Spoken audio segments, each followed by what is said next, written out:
Welcome. I hope you are feeling happy. Get cozy as we begin our journey with the Arctic wolf. If you were to design the worst possible place to live, you might create the Arctic winter. 8 months of darkness.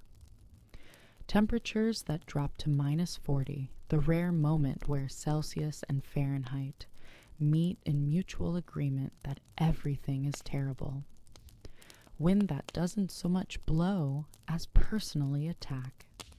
And yet, wolves thrive here, which really says something about either their resilience or their poor real estate decisions. The sun dips below the horizon in late October and does not return until February. What follows is not night in any gentle sense. It is a darkness so complete that even the stars seem to lean in closer, as if checking whether anything still lives down there. The wind does not whisper, it shouts. It howls across ice fields that stretch farther than most countries. Breath turns to ice crystals before it leaves your lips. Metal becomes so cold it burns to touch. This is not a place designed for comfort. It is a place designed to test whether you deserve to see spring. And yet, life persists, not despite the cold, but because of what the cold brings. The pack moves through this frozen world like shadows with purpose. 5 wolves, lean and pale as the snow itself, their fur so thick it seems to ripple in layers. The alpha female leads. She is not the largest wolf, but she carries herself with a certainty that makes size irrelevant. Her mate, the alpha male, follows astride behind, his pale eyes scanning the horizon for movement, for threat, for opportunity. Behind them, 3 younger wolves. 2 are nearly grown, their frames filling out with the muscle that comes from a summer of hunting. The third is smaller, a youngling from the previous spring, still learning that survival is not a gift, but a skill. They move in silence.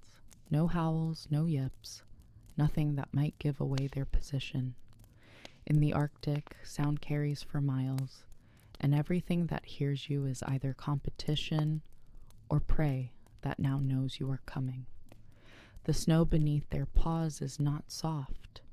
It is wind-packed and hard, a surface that clicks faintly with each step. Their broad paws spread their weight across the ice, allowing them to walk over crusted snow that would collapse under a caribou. This is their advantage. This is why they survive when others do not. The landscape offers nothing that resembles shelter. No trees, no hills, just an endless white plain broken only by pressure ridges, where the ice has buckled and frozen in jagged lines. The pack has been traveling for 2 days, not in a straight line, but in a sweeping arc, following scent trails that are days old and tracks that the wind has almost erased. They are searching. In winter, the Arctic does not provide. It makes you work for every calorie. The alpha female pauses, her head lifts, nose testing the air. The wind is steady from the north, cold and clean, carrying with it the scent of ice and nothing else. But she waits. The others stop behind her, reading her posture the way humans read text. Seconds pass. Then she moves again, altering course slightly to the west. The pack follows without question. She has caught something. Not a scent, not yet, but a memory of one. A trace so faint that only experience could recognize it. They walk for another hour. The darkness is absolute now, the kind of black that makes you question whether your eyes are even open. But wolves do not rely on sight alone. Their world is built from scent and sound, from the faint pressure, changes in the air that signal movement, from the vibrations in the ice that tell them something heavy has passed this way. The alpha male moves up beside his mate. They pause together, heads low, noses almost touching the snow. Here. The scent is stronger now.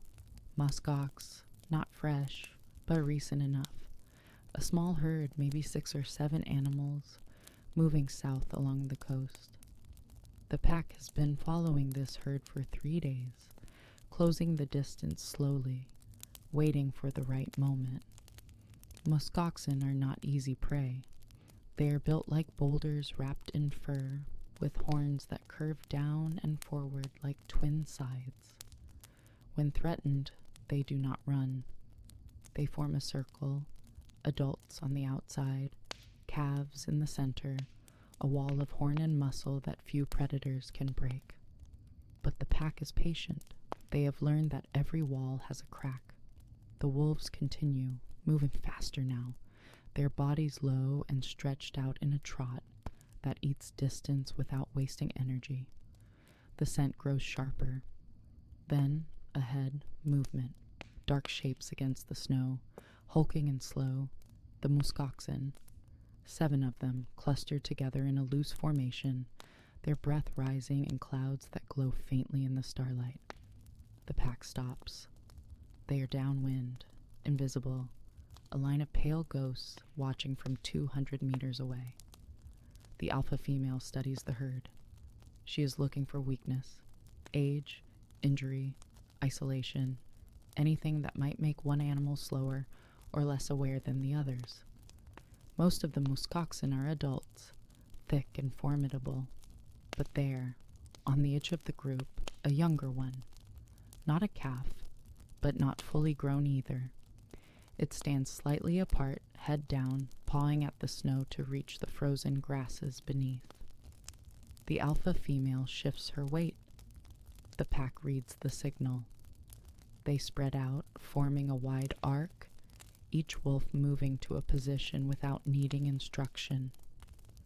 This is not their first hunt. They have done this so many times that the choreography is instinct.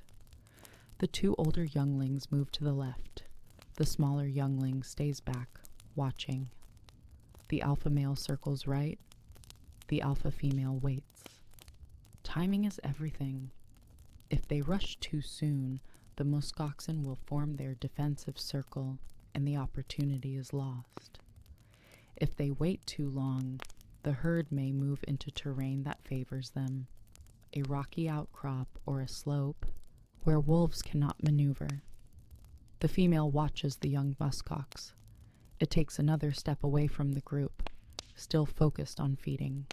Now, she breaks into a run, low and fast, her body a streak of white against white. The others follow instantly, converging from 3 directions. The muskoxen see them. A deep bellow cuts through the air, a sound like a rock slide given voice. The herd shifts, instinct pulling them together, horns turning outward. But the young one is too far. It hesitates, caught between the safety of the herd and the wolves closing in from all sides. That hesitation costs it everything. The alpha female reaches it first, going low, snapping at its hind legs. She does not try to bring it down, not yet. She is driving it, pushing it away from the others, forcing it to run. The alpha male appears on the opposite side, jaws flashing, forcing the muskox to turn. It stumbles, regains its footing, bolts in the only direction still open. Away from the herd, into the open. The older younglings take over now, running hard, their younger legs built for this kind of speed. They flank the muskox, one on each side, nipping at its legs, its flanks, anywhere they can reach without getting close to those sweeping horns. The muskox runs.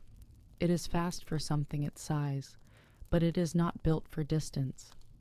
Wolves are 200 meters, 300. The muskox begins to slow, its breath coming in ragged gasps, steam pouring from its nostrils. The alpha female moves in again, this time with intent. She goes for the throat, her jaws closing around the thick fur and muscle. The muskox tries to shake her off, swinging its head violently, but she holds. The alpha male joins, seizing the opposite side. Together, they pull the animal down. It fights. Even on the ground, it tries to rise, legs kicking, horns thrashing. But the pack is relentless. The two older younglings go for the hindquarters, their teeth finding purchase, tearing, weakening. Within minutes, the struggle ends. The muskox goes still. The pack steps back, panting, their breath rising in clouds. The alpha female approaches the carcass, sniffs it once, then begins to feed. The others wait. Hierarchy is not cruelty, it is order. The alpha pair eats first, not because they are selfish, but because they must remain strong. If they fall, the pack falls. After several minutes, the female steps back. The alpha male continues for a moment longer, then he too moves aside. The older younglings move in, tearing at the meat with the urgency of youth. The smaller youngling watches from a few meters away, uncertain. The alpha female turns her head toward it, a brief glance, and the youngling edges forward. It feeds carefully, aware of its place, aware that it must earn every bite. This is how the pack survives winter, not through strength alone, but through cooperation, through hierarchy that functions without resentment, through the understanding that every wolf has a role and every role matters. The wind picks up, scattering snow across the kill site. The pack will feed here for an hour, maybe two, taking as much as they can carry in their bellies. What they cannot eat now, they will cache, burying it in the snow to return to later. In a place where the next meal is never guaranteed, nothing is wasted. As the wolves feed, the northern lights begin to move overhead. Sheets of green and violet ripple across the sky, silent and vast, painting the ice in colors that seem impossible in a world so cold. The wolves do not notice. They have seen this light 1,000 times. To them, it is simply the sky doing what the sky does. But to a human watching, it would seem like something sacred. A cathedral of light above a feast of blood and fur, beauty and brutality holding hands in the dark. When the pack finally moves on, they leave behind only bones and stains on the snow. The Arctic wastes nothing. By morning, ravens will arrive. By afternoon, foxes. By next week, the bones will be scattered, the blood absorbed into the ice, and no trace will remain. This is the rhythm of the high north. Life feeds on life. Nothing is permanent. Everything is borrowed. The pack travels south now, their bellies full, their movements slower, more deliberate. They are looking for a place to rest, not shelter in any real sense. There are no dens in winter, no caves, no overhangs, just a slight depression in the snow, a pressure ridge that cuts the wind, a place where they can curl together and let their body heat do the work. The alpha female finds such a spot, a low ridge of ice, wind-carved and solid, offering a small pocket of stillness on the lee side. She circles once, pawing at the snow, then lies down. The alpha male settles beside her, his body pressed against hers. The older younglings take positions nearby, close enough to share warmth, far enough to respect space. The smaller youngling curls into a tight ball at the edge of the group, nose tucked under its tail. Within minutes, they are still. Not asleep, not entirely. Wolves rest with one ear always listening, one part of their mind always alert. In the Arctic, sleep is a luxury you cannot fully afford. The wind continues its work, piling snow against the ridge, slowly building a drift that will cover the wolves by morning. This is not a problem. This is insulation. Beneath the snow, their body heat creates a microclimate, a pocket of air just warm enough to keep them alive. Their fur, dense and layered, traps warmth close to the skin. The outer guard hairs shed moisture and ice. The inner layer, soft and thick as down, holds heat. This is engineering perfected over thousands of years. This is how you survive a place that wants you gone. Hours pass. The darkness remains absolute. Above, the stars wheel slowly, indifferent. Below, 5 wolves breathe in unison, their chests rising and falling, their hearts beating steady and slow. They are not thinking about spring. They are not hoping for easier days. They are simply here, now, alive in a world that kills without malice. And that, in the end, is enough. When the alpha female wakes, it is still dark. It will be dark for another month.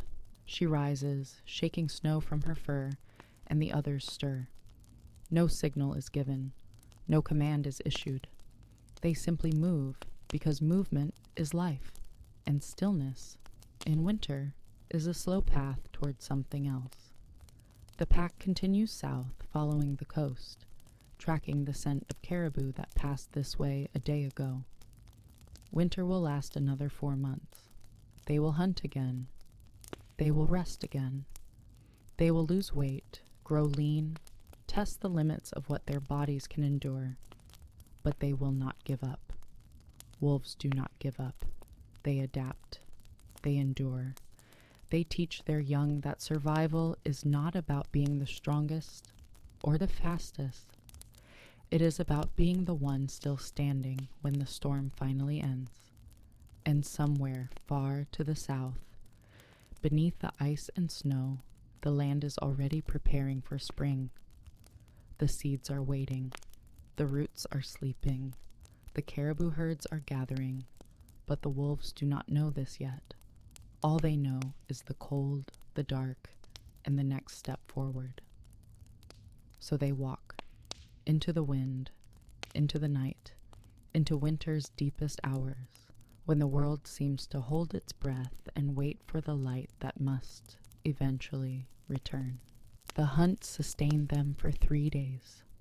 But 3 days is not long in a winter that stretches for months. By the 4th morning, hunger returns. Not the desperate kind, not yet, but the familiar pressure that tells them to move, to search, to find the next meal before the current strength fades. The pack travels east now, leaving the coast behind. Inland, the terrain changes. The flat expanses give way to rolling hills of ice and rock, ancient formations scoured smooth by 10,000 years of wind. Here the snow is thinner in places, blown clear by constant gales that never quite stop. Patches of dark stone show through like wounds in white skin. The alpha female moves with purpose, her path seemingly random, but guided by knowledge passed down through generations. She knows this land. Her mother hunted here, her grandmother before that. The roots are not written down, not mapped, but they exist nonetheless, carved into instinct and memory. Behind her, the pack follows in single file, each wolf stepping into the tracks of the one ahead. This saves energy. The lead wolf breaks trail, the others coast. Every hour or so, they rotate positions without discussion, without signal. The lead wolf drops back. Another moves forward. The work is shared because the work must be shared. No single wolf can break trail for an entire day and still have strength to hunt. They cross a frozen river, the ice thick and blue-green beneath a dusting of snow. The surface is slick, treacherous. The wolves move carefully, claws finding purchase on the rougher patches, bodies low to keep their center of gravity stable. The youngling slips once, legs splaying, but recovers quickly, embarrassed in a way that seems almost human. On the far bank they pause. The alpha male lifts his head, testing the wind. Something has changed. The scent is faint, barely there, but unmistakable. Wolf. Not from the pack. Another wolf has been here recently, perhaps within the last day. The pack tenses. Other wolves mean competition. They mean territory disputes. They mean the possibility of conflict over resources that are already scarce. The alpha pair moves forward together, noses to the ground, reading the story left in scent and tracks. A lone wolf, male judging by the markers left on a boulder at the river's edge. Young, not yet fully grown, traveling south. The alpha female considers this information. A lone wolf is not a direct threat to the pack, but it is a variable. A hungry variable that might follow them, scavenge their kills, or worse, try to join them when they have barely enough resources for 5. She makes a decision. They will mark their own trail heavily, making it clear that this territory is claimed. If the lone wolf is smart, it will move on. If it is not smart, they will deal with that when it becomes necessary. The pack continues, pausing frequently now to leave scent markers. The alpha pair lifting legs against rocks and ice ridges, claiming the land in the only language other wolves understand. Hours pass. The wind shifts, coming now from the east, carrying with it a scent that makes every wolf stop mid-stride. Caribou. Not old scent, not a trace. Fresh. The herd is close. The alpha female's posture changes instantly. Her head lowers, shoulders bunch forward, every line of her body suddenly coiled with intent. The others read her shift and mirror it, bodies dropping into hunting stance without conscious thought. They move as one unit now, flowing across the snow like water, silent and fast.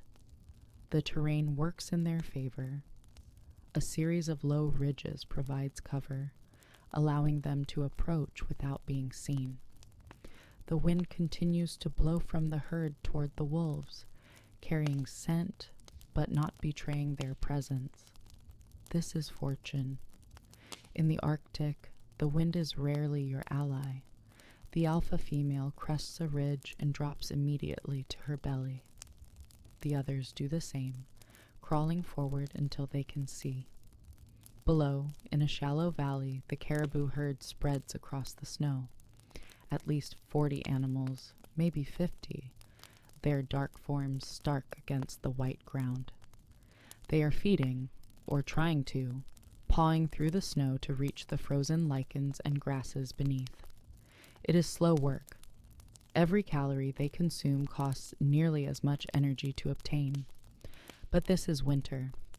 Efficiency is a luxury reserved for summer. The wolves watch. The alpha female is scanning the herd with the focus of a surgeon examining a patient. She is looking for the one that does not quite fit, the one that moves a fraction slower, the one that stands slightly apart. Caribou are built for survival through numbers and speed. A healthy adult can outrun a wolf across open ground, especially in snow where their broad hooves give them advantage. But every herd has individuals that are less than perfect, the old, the injured, the sick. These are the margins where wolves make their living. There. Near the back of the herd, a cow stands with her weight shifted oddly, favoring her right front leg. An injury, perhaps from a fall on the ice, perhaps from something else. It does not matter what caused it. What matters is that she cannot run at full speed, and that makes her viable. The alpha female does not signal the attack immediately. She waits. Patience is the difference between eating and starving. The pack needs the herd to drift slightly, to create space between the injured cow and the others. If they charge now, the entire herd will bolt as one, and the injured caribou will be swept along in the middle, protected by the mass. So they wait. Minutes stretch. The cold works through their fur, drawing heat from muscle and bone, but they do not move. A wolf can wait hours if necessary. Time is not the enemy. Hunger is. Finally, the injured cow shifts position, limping a few steps away from the nearest animals. She is tired. The pain in her leg is wearing her down. She wants to rest, to lie down, but instinct tells her that lying down in winter is dangerous. So she stands, isolated by exhaustion, a few meters from safety. The alpha female rises. The attack is silent. No howls, no barks, just 5 wolves erupting from cover, running full out across the snow. The herd explodes into motion. 40 caribou turn and run as one organism, their hooves churning snow into clouds, their breath steaming. The injured cow tries to follow. She makes it 10 strides before her leg buckles. She recovers, keeps running, but the distance between her and the herd is growing. The wolves close in. The 2 older younglings reach her first, one going for her haunches, the other for her side. Their teeth find purchase, tearing, slowing her down. She kicks out, wild and desperate, and one of the younglings takes a hoof to the shoulder, a glancing blow that sends it tumbling. It rises immediately, unhurt but more cautious. The alpha male arrives, going low, hamstringing her with a precision born from years of practice. The cow's leg gives out completely. She falls, tries to rise, cannot. The alpha female ends it quickly, her jaws closing on the throat, cutting off air and blood. The struggle is brief. The cow's eyes glaze. Her body goes still. The pack does not celebrate. They do not howl in triumph. They simply begin to feed. Their hunger immediate and practical. The alpha pair eats first, as always. They tear into the belly, accessing the organs first, the liver and heart, the most nutrient-dense parts. This is not greed. This is biology. The alpha pair will share, but they must maintain their strength above all others.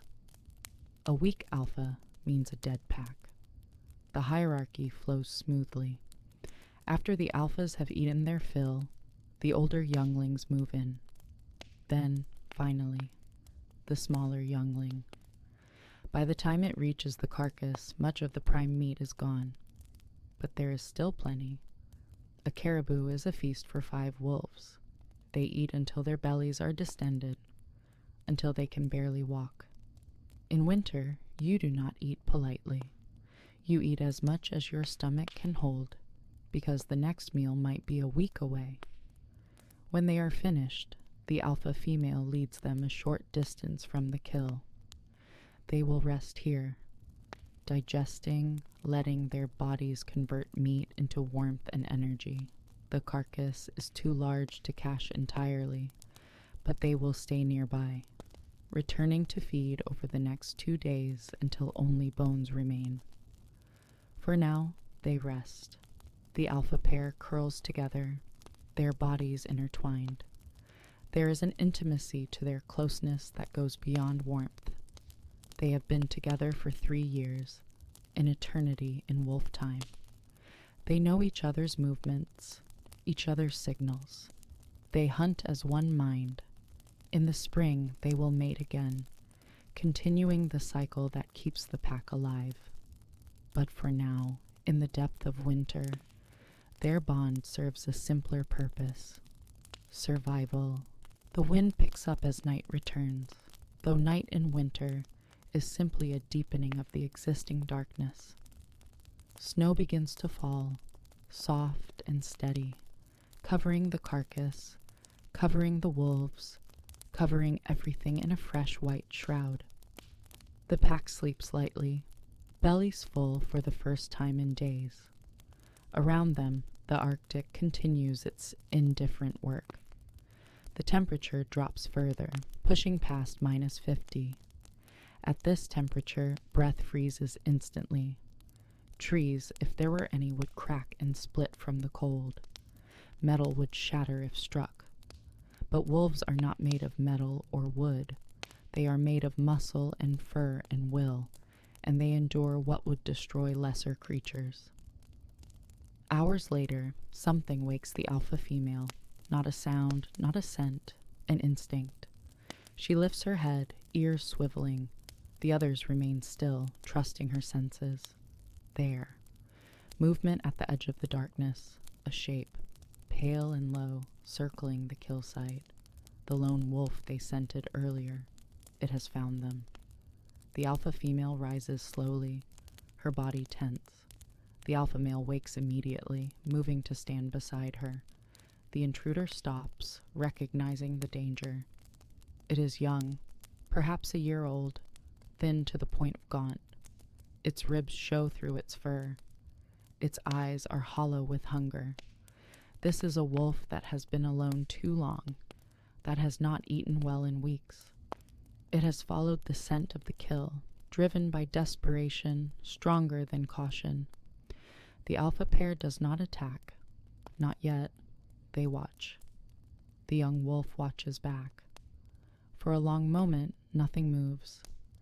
Then the intruder takes a step toward the carcass. The alpha male lunges forward, not to strike, but to warn. He stops 3 meters from the intruder, head low, lips pulled back, a growl rumbling from his chest. The message is clear. This is not your kill. This is not your pack. Leave. The young wolf hesitates. Hunger is pulling it forward. Survival is pushing it back. Finally, self-preservation wins. The intruder backs away, one slow step at a time, until it is swallowed by the darkness. The alpha male holds his position for another minute, making sure the threat has truly withdrawn. Then he returns to the pack. The alpha female noses him once, a brief touch, acknowledgement and approval. They settle back down.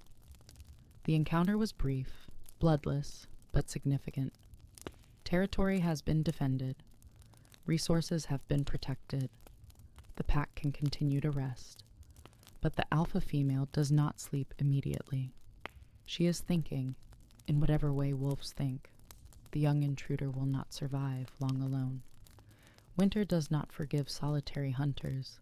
It will starve, or freeze, or make another mistake that costs it everything.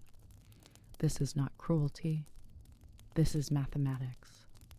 The Arctic can only support so many wolves, and the ones who survive are the ones who belong to something larger than themselves. The pack is not just protection. It is multiplication of strength. It is the difference between a lone wolf that starves and 5 wolves that eat. By morning, the snow has stopped.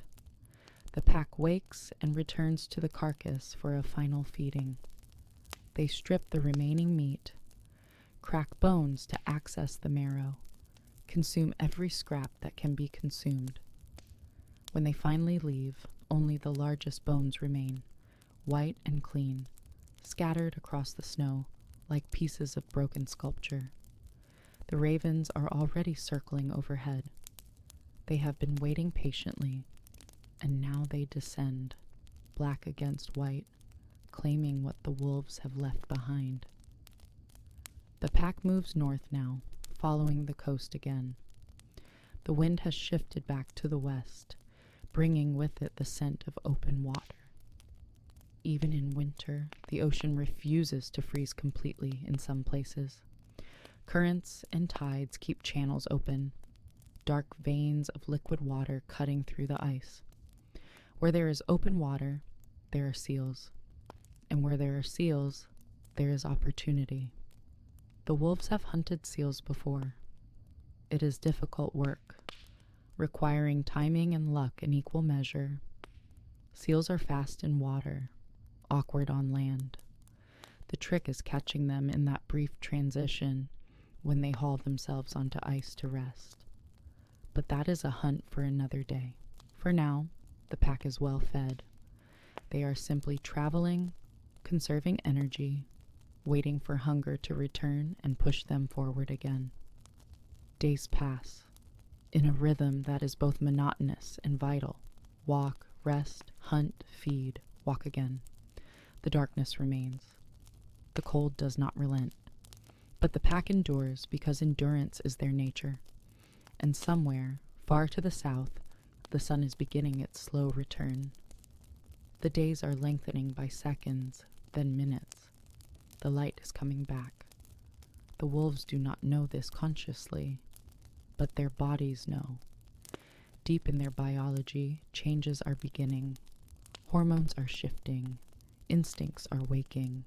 Spring is still months away, but the machinery of survival is already preparing for it. The alpha female feels it first, a restlessness that has nothing to do with hunger, a pull towards something she cannot yet name. Soon she will need to find a den. Soon she will need to prepare for the arrival of new life, but not yet.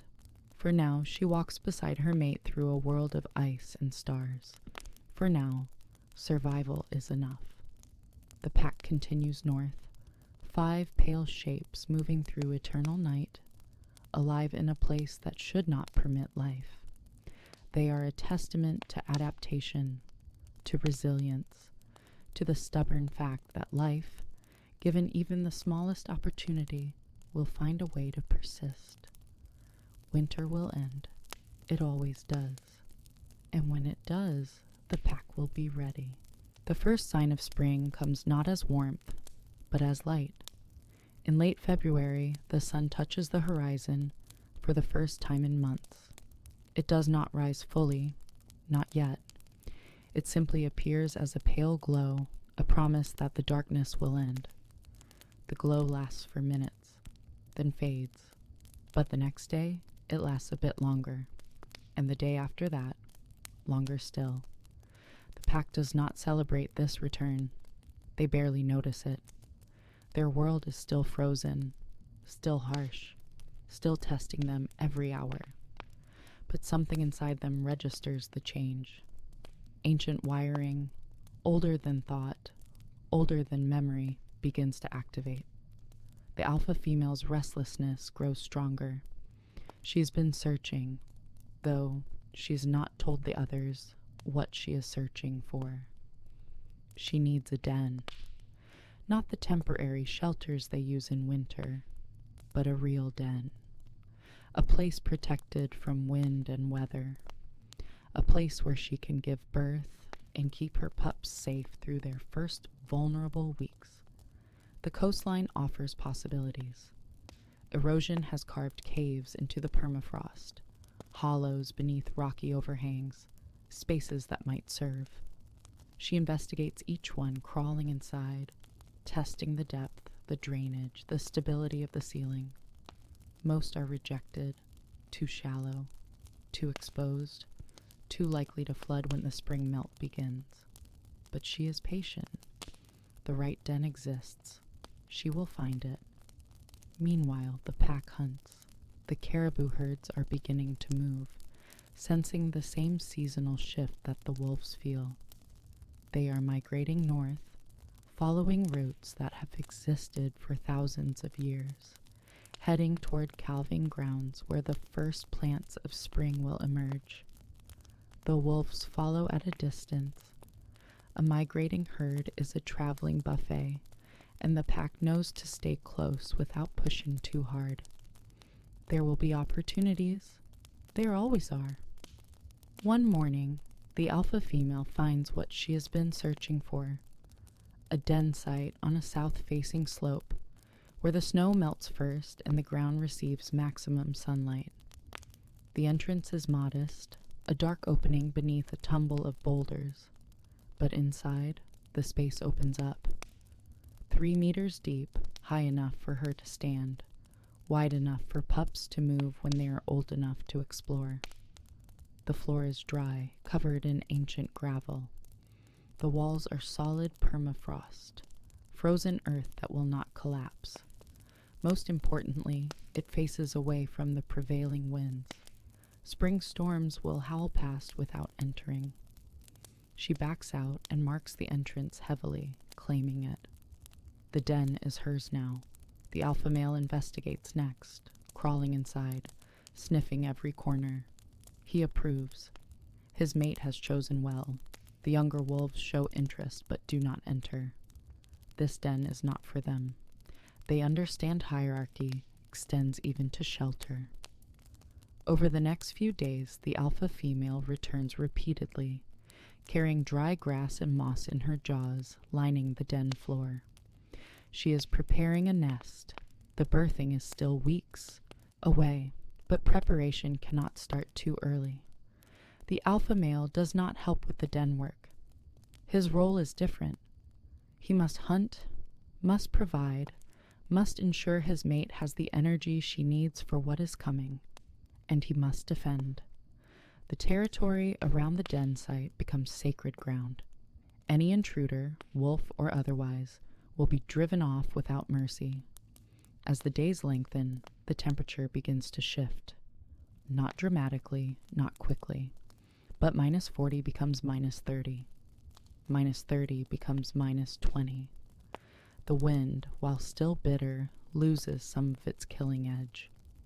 The pack's winter coats, so essential in January, begin to feel too warm during the brief periods of sunlight. They scratch and rub against rocks, loosening the undercoat, shedding in clumps that blow across the snow like tumbleweeds. Arctic foxes and birds collect these clumps for their own nests. Nothing is wasted in the north. The alpha pair begins mating in early March. It is not a prolonged courtship. They have been bonded for years. The ritual is brief, practical, driven by biology and timing. The female is receptive for only a few days each year. If conception does not occur now, there will be no pups this spring. And a pack without pups is a pack that is slowly dying. The mating happens away from the others, in the privacy that wild creatures somehow manage even in open terrain. When it is done, the alpha female's behavior shifts. She becomes more cautious, less willing to take risks during hunts. She is carrying the next generation now, and her body knows it must protect them above all else. The alpha male compensates, taking more aggressive positions during hunts, pushing harder, making up for her increased caution. The younger wolves sense the change in pack dynamics. They respond by working harder, contributing more, understanding without words that the alpha female needs support now. This is the strength of the pack. It adapts. It redistributes effort based on need. It functions as a unit because a unit is the only way to survive. By late March, the sun rises above the horizon properly. The days are still short, only a few hours of true light, but those hours bring a transformation. The snow begins to change texture. The hard wind-packed surface develops a crust that softens in sunlight, then refreezes at night. Walking becomes more difficult. Paws that once glided across the surface now punch through, requiring more energy for every step. The caribou, with their broad hooves, manage better. The wolves struggle, but this is temporary. In another month, the snow will melt entirely, revealing the tundra beneath. Until then, they adapt. They hunt in early morning or late evening when the cold has firmed the snow. They rest during the warmest part of the day when travel is most difficult. The alpha female spends more time at the den now. She is pregnant, though she shows no outward signs yet. Inside her, cells are dividing, forming the shapes that will become pups. 4 of them this year, a modest litter. In good years when prey is abundant, She might carry 6 or 7, but this has been a hard winter. 4 is appropriate. 4 is survivable. She lies in the den for hours, conserving energy, her body diverting resources to the growing lives within her. The alpha male brings her food, dragging portions of kills back to the den site. She eats without leaving the entrance, efficient and focused. The younger wolves bring food too, tentatively at first, then with more confidence when their offerings are accepted. They are learning what it means to support a breeding pair. They are learning their role in the larger cycle. One day in early April, something extraordinary happens. Rain. Not snow, but actual rain, falling from clouds that are gray rather than white. It is the first rain in 6 months. The temperature has climbed above freezing. Not by much, just a degree or 2, but enough. The rain falls for an hour, then stops. The snow surface transforms into a slick, icy shell. The wolves walk carefully, testing each step. But the rain is a signal. Spring is no longer theoretical. It is arriving slowly and stubbornly, fighting against winter's grip. Within days, the first bare patches of ground appear on south-facing slopes. Dark earth, frozen solid but visible. The sight is shocking after months of unbroken white. And where the ground appears, so do the first signs of other life. Ptarmigan, white in winter, begin to molt, brown feathers emerging in patches. They look ridiculous, half camouflaged for winter, half prepared for summer, perfectly visible against both snow and earth. The wolves ignore them mostly.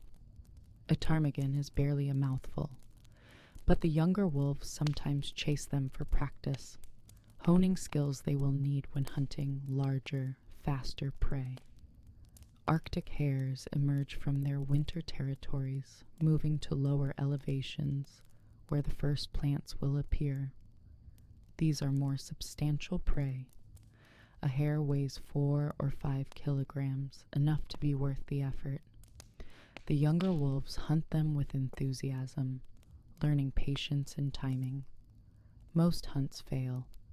Hares are faster than they look and infinitely more maneuverable. But occasionally, a young wolf succeeds, and the pack celebrates the small victory. By mid-April, the alpha female is visibly pregnant. Her sides have swelled. Her movements have become careful, measured. She spends almost all her time at the den now, leaving only to drink from meltwater pools that have begun forming.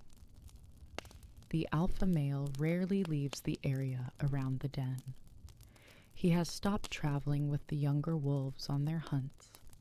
His place is here, guarding his mate, ensuring no threat approaches. The younger wolves have become more independent by necessity.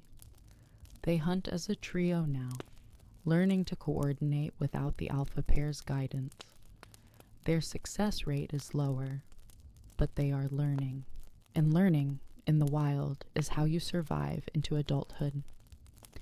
One evening, as the sun sets late, painting the ice in shades of orange and pink, the alpha female enters the den for the last time before giving birth. She does not emerge again for 3 days. Inside, in the darkness and warmth, her body does the work it was designed to do. Labor is painful, instinctive, unstoppable. One by one, the pups arrive, tiny, helpless, blind, each weighing less than half a kilogram, each covered in dark fur, soft as down. She cleans them immediately, licking away the birth fluids, stimulating their breathing, nudging them toward her belly where they latch onto teats and begin nursing.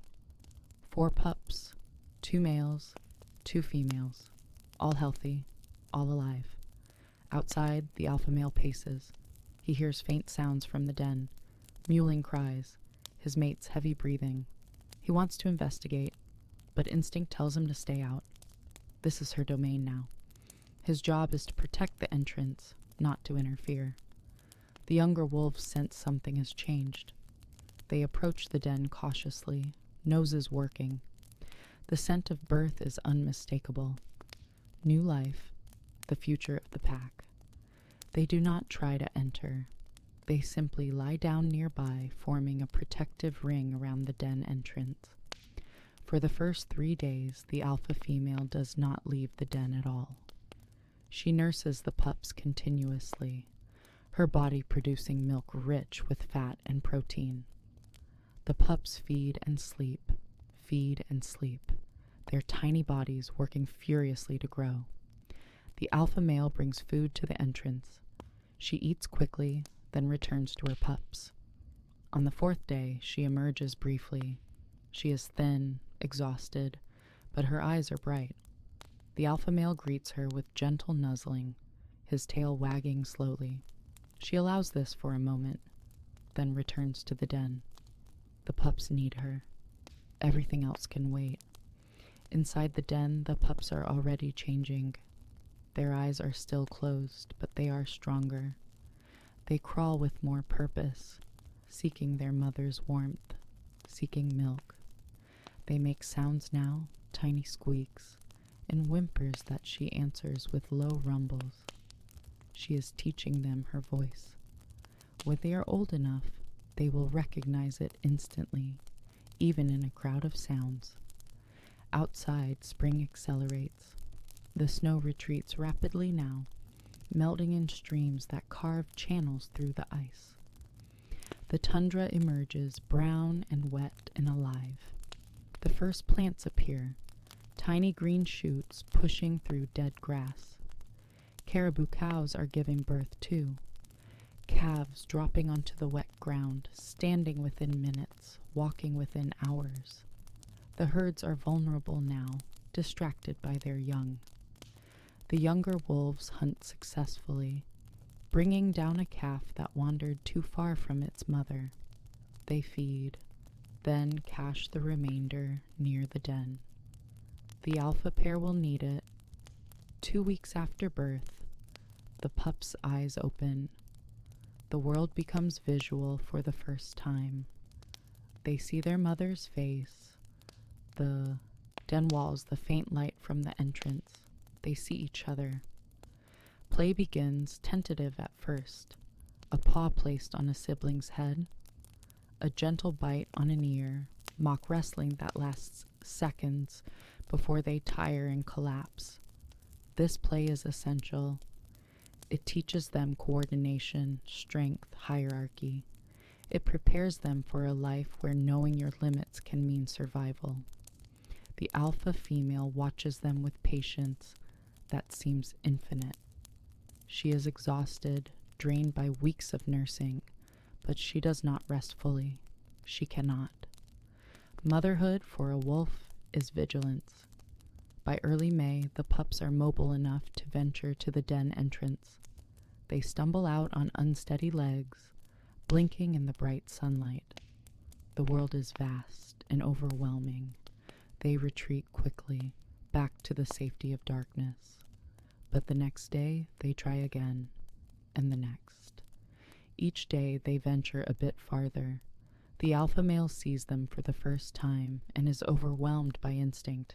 These are his offspring, his genetic legacy, his responsibility.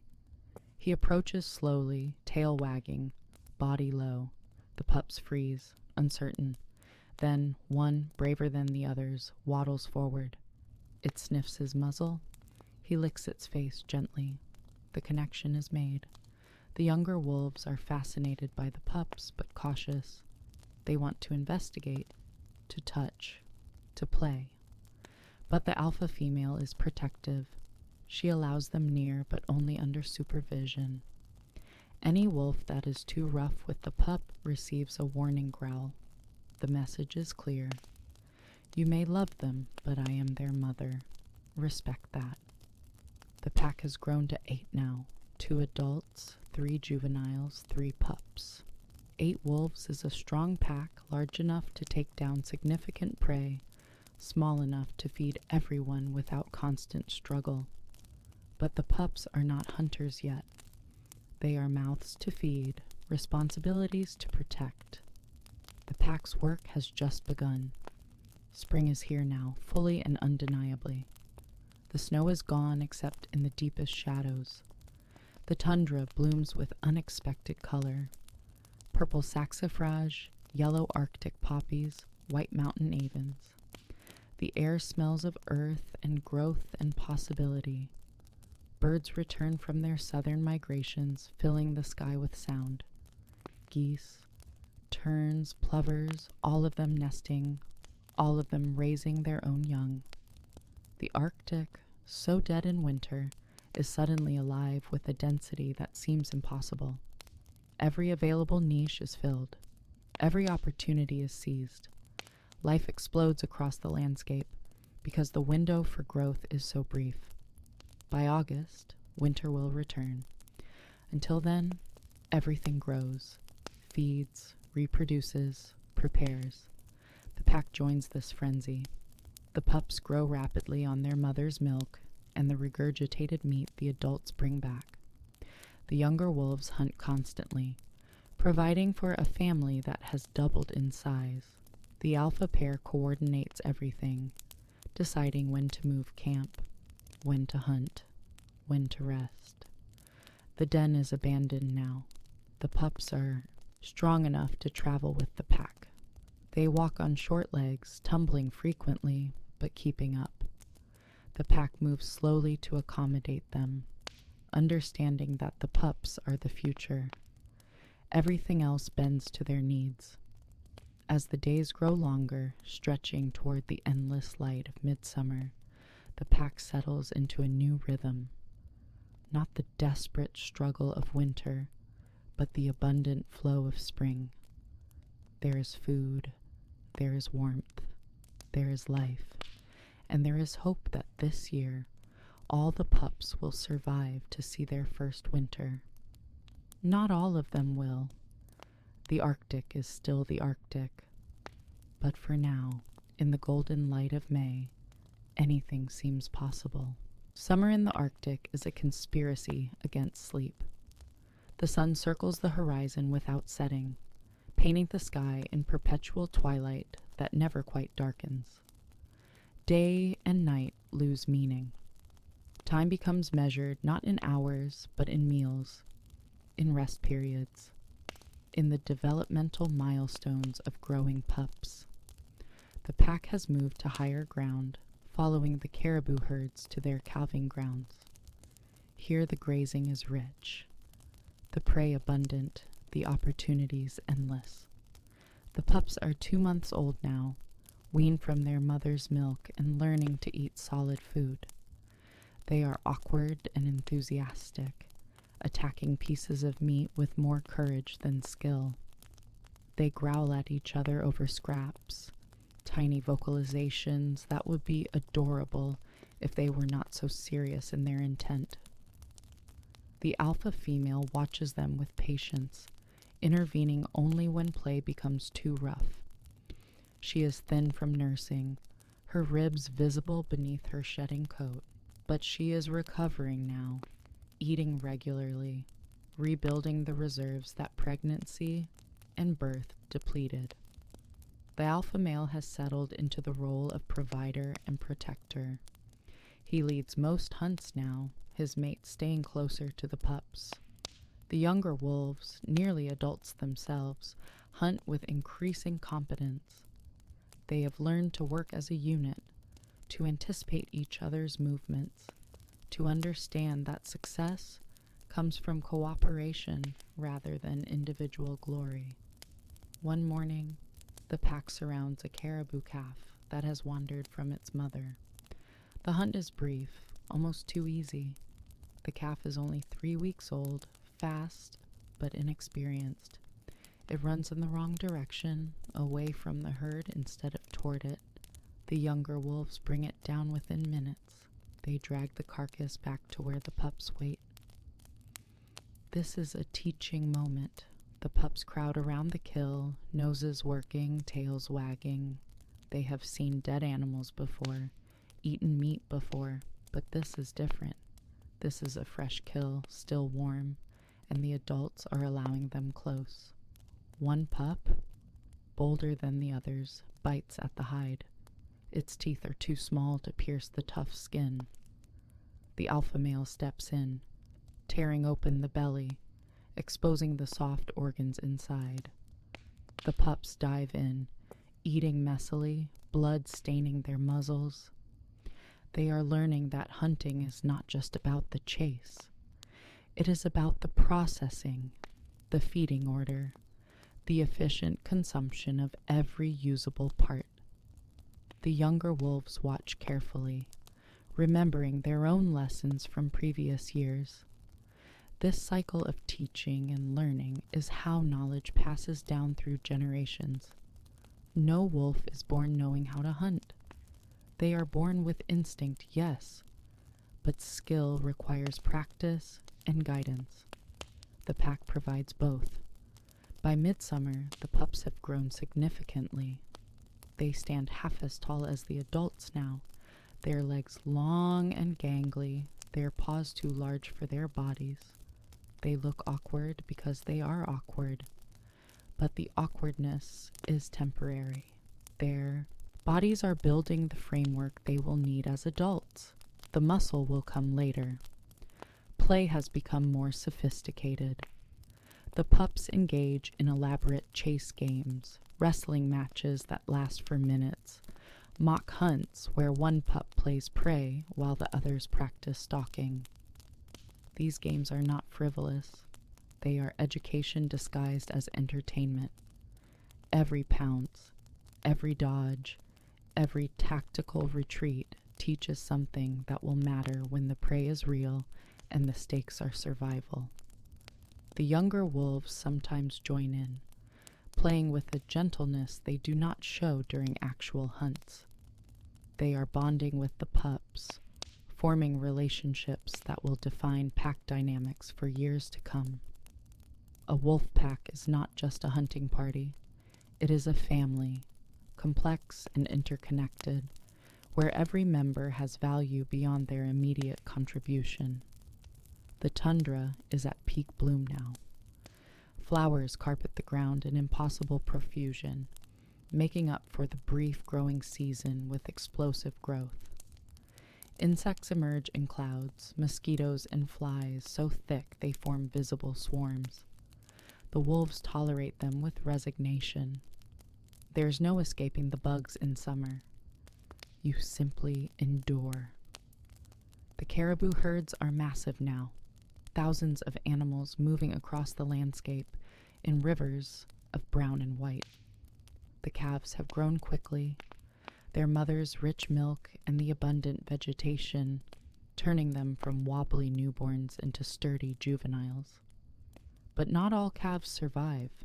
Predation, illness, accidents all take their toll. The weak are culled by nature's indifferent mathematics. The pack benefits from this culling. They target the calves that lag behind, that limp, that show signs of sickness. This is not cruelty. This is the role predators play in maintaining herd health.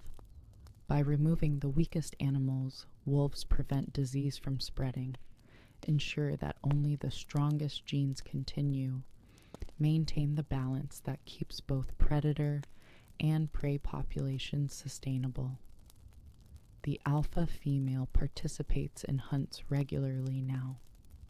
The pups are old enough to be left with a juvenile babysitter for a few hours. She has regained her strength, her speed, her edge. Watching her work is like watching a master craftsman. Every movement is efficient, purposeful, precise. She knows where to bite, when to wait, how to position herself so that the prey's escape routes all lead toward her packmates. This knowledge came at a cost. She has scars from failed hunts, from kicks and antler strikes, from prey that fought back harder than expected, but those scars taught her things success never could. One afternoon, the pack brings down an adult caribou, a cow slowed by an old injury that has worsened. This is a significant kill, enough meat to feed the pack for days.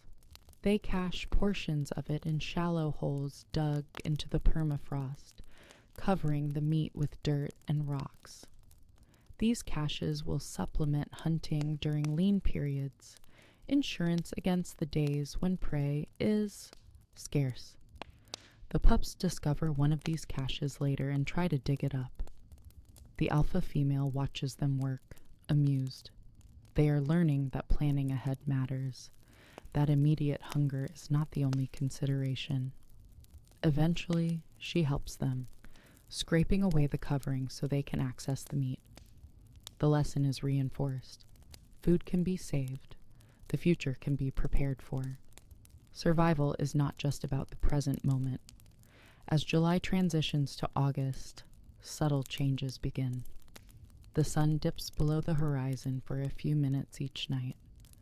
Just a brief darkness, barely noticeable, but there nonetheless. The return of night is coming. The flowers begin to fade, their brief bloom cycle complete. Seeds form, preparing for dispersal and dormancy.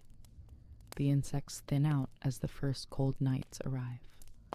The caribou herds begin drifting south, following ancient migration routes that predate human civilization. They are heading toward the forests at the edge of the tundra, where they will spend the winter in relative shelter. The pack does not follow immediately. There are still opportunities here. Ground squirrels are fattening for hibernation, marmots are storing food, Arctic hares are still abundant. The hunting is good enough that leaving seems premature, but the alpha pair knows that this abundance is temporary. Soon, very soon, they will need to move. The pups are being prepared for their first long journey.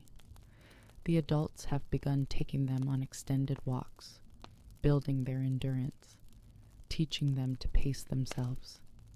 At first, the pups tire quickly, needing frequent rest stops, but each day they last a bit longer. Their legs strengthen, their lungs expand, their bodies adapt to the demands being placed on them. By late August, they can travel for hours without complaint. This is essential. When the pack moves south, there will be no stopping for exhausted pups. Either they keep up, or they are left behind. Nature does not accommodate weakness, even in the young. The younger wolves have fully matured now. They are adults in size and capability, though they still defer to the alpha pair in all matters. One of them, a large male with darker fur than the others, is beginning to show signs of restlessness. He tests boundaries, sometimes challenging the alpha male's decisions with body language that borders on disrespect. These challenges are subtle, not outright rebellions, but they are noticed. The alpha male responds with displays of dominance, putting the younger wolf in his place without violence, growls, posturing, a willingness to escalate if necessary, but a preference for avoiding actual combat. The younger male backs down each time. He is not ready to lead a pack, not yet. But the dynamic is shifting. In another year, perhaps two, he will be ready. And when that time comes, he will either challenge for leadership or leave to find a mate and start his own pack. This is how wolf populations expand, how new territories are claimed, how genetic diversity is maintained. September brings the first serious frosts. The tundra turns gold and red as the brief fall foliage peaks and dies in the span of weeks. The transformation is stunning and melancholy. Summer's abundance is visibly ending. Winter's scarcity is approaching. The caribou migration accelerates. Thousands of animals stream south, a moving feast that the pack cannot ignore. The alpha female makes the decision. They will follow. The pack falls in behind the herds, shadowing them at a distance. This is a long journey, hundreds of kilometers, but the promise of consistent prey makes it worthwhile. The pups travel well, their summer training evident in their stamina. They complain less, rest efficiently, eat whatever is provided. They are becoming wolves in more than just appearance. The hunting is excellent during the migration. Caribou are focused on moving, not on vigilance. Calves that were born in June are larger now, but still vulnerable. The pack eats well, sometimes taking 2 or 3 animals in a week. This abundance allows the pups to practice hunting on less critical prey. They participate in chases, learning to read terrain, to anticipate movements, to understand the geometry of pursuit. Most of their attempts fail, but failure is a teacher. Each mistake is corrected, each lesson absorbed. By the time they are yearlings, they will be competent hunters. By the time they are 2, they will be essential members of the pack. One evening, as the pack rests after a successful hunt, something unusual happens. The dark-furred younger male approaches the alpha female with the caribou haunch he has carried for over a kilometer. He drops it at her feet, a gesture of respect and tribute. She accepts it, eating a few bites, then allows him to feed. This exchange is significant. He is acknowledging her authority while demonstrating his value. He is reinforcing pack bonds while showing that he understands his role. The alpha male watches this interaction carefully. There is no threat here, no challenge, just a young wolf navigating the complex social structure he was born into. The alpha male relaxes, reassured. As the days shorten and the nights lengthen, the pack continues south. They have left the high tundra behind, entering the transition zone where scattered trees begin to appear. Small stunted spruce, gnarled by wind and cold, but trees nonetheless. The landscape is less open here, offering more opportunities for ambush hunting. The younger wolves adapt quickly, learning to use cover, to move quietly through brush. The pups struggle at first, crashing through undergrowth with all the subtlety of a rock slide. But they learn. They watch their elders and mimic their movements. They discover that patience yields better results than enthusiasm. October arrives with snow, not the deep crushing snows of winter, but light dustings that melt by midday. The caribou herds have reached their wintering grounds, spreading out across the boreal forest edges. The hunting becomes harder. The easy pickings of migration are over. Now, each kill requires planning, effort, teamwork. The pack rises to this challenge because they have no choice. The alternative to hunting is starvation. The pups are 6 months old now, nearly the size of adults, but still lacking the weight and experience. They contribute to hunts in minor ways, creating distractions, blocking escape routes, learning their role in the larger machine. The alpha female watches them with something that might be pride. 4 pups born in spring. 4 pups surviving into fall.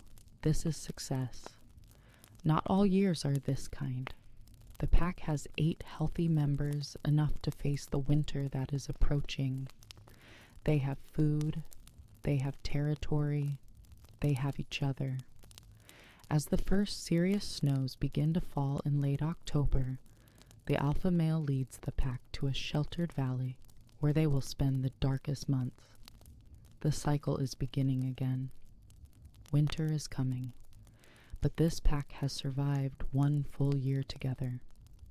They know what is required. They know what they can endure. And they know that on the other side of winter, spring will return. It always does. The pack settles in, 8 wolves against the cold. They are ready. They are together. They are alive. And in the Arctic, that is victory enough. November brings the kind of cold that has teeth. Not the numbing, absolute cold of deep winter, but something sharper, more aggressive. The wind carries ice crystals that sting exposed skin, that find every gap in fur, that remind you winter is not a season, but a state of being. The pack has settled into their winter territory, a sheltered valley where rocky outcrops provide some protection from the worst winds. The 8 wolves move through this landscape with the confidence of survivors. They have made it through the vulnerable seasons. Spring's uncertainty, summer's frantic growth, fall's transition. Now they face the true test. Winter with 4 young wolves who have never experienced the full fury of Arctic darkness. The pups are not pups anymore, not really.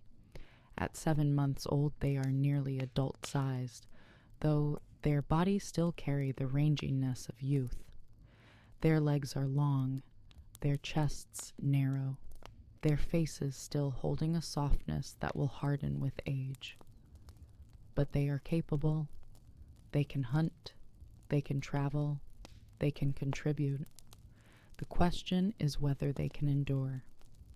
The alpha female watches them carefully, reading their condition the way a doctor reads vital signs. Are they maintaining weight? Are they keeping pace during travel? Are they showing signs of injury or illness? So far, all 4 are thriving. This is better than she had any right to expect. Most years, at least 1 pup is lost before their first winter ends. Sometimes 2. Starvation, injury, disease, all of them claim their share. But this year, luck has been kind. The pack is strong. The caribou herds that wintered at the forest edge are still accessible, providing regular hunting opportunities. The wolves have established a circuit, a route they travel every few days, checking known locations where caribou gather. It is not the abundance of summer, but it is sufficient. The younger wolves have fully integrated the now grown pups into hunting strategies. The pups take positions at the edge of the formation, learning by doing, making mistakes that the adults compensate for. One hunt nearly fails when a pup charges too early, spooking the target before the pack is in position. The alpha male corrects this with a sharp nip and a growl that needs no translation. Wait for the signal. Control yourself. Discipline saves lives. The pup learns. The next hunt, it holds position until the alpha female gives the sign. The kill is successful. Progress is made through repetition and consequence. By mid-November, the sun barely clears the horizon. The days are brief, a few hours of twilight separating one night from the next. The pack adjusts their schedule accordingly, hunting during the dim hours, resting when darkness is complete. Their eyes, adapted for low light, make this possible. Where a human would see nothing, wolves see texture, movement, opportunity. The temperature drops steadily. -20 becomes -30. -30 becomes -40. The pack's summer coats are long gone, replaced by winter insulation so dense that snow landing on their backs does not melt. They are living furnaces, their metabolisms burning hot to maintain core temperature. This requires fuel. They eat more now than in summer, consuming everything they can from each kill. Organs, muscle, fat, even bone marrow cracked open and extracted. Waste is not an option when the next meal is uncertain. One of the grown pups, a female, shows particular promise as a hunter.